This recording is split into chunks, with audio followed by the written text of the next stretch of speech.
જોઈ રહ્યા છો તેલકા ન્યૂઝ। હવે જોઈએ અગત્યના સમાચાર।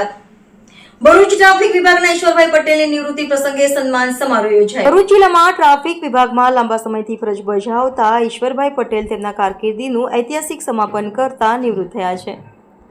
વર્ષ 1991માં પોલીસ વિભાગમાં જોડાયેલા ઈશ્વરભાઈએ Bharuch ST depot, golden bridge, Narmada Maiya bridge સહિત વિવિધ ટ્રાફિક પોઈન્ટો પર ફરજ બજાવી હતી। ટ્રાફિક વ્યવસ્થાના મામલે તેઓ નિષ્ણાંત માનવામાં આવતા હતા અને લોકો તેમને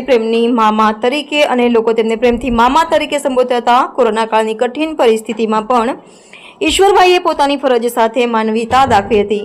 જ્યારે સ્મશાન પર મૃતદેહોની એમાં ભરૂચ અંકલેશ્વરના જે પ્રજાજનો છે, નોકરિયાત લોકો છે, એ લોકોએ મને ઘણો સહકાર આપ્યો છે। કોઈ બાબતમાં કોઈ મારી સાથે હેરાનગતિ એ લોકોએ કરી નથી, એ સાથ સહકાર આપ્યો છે।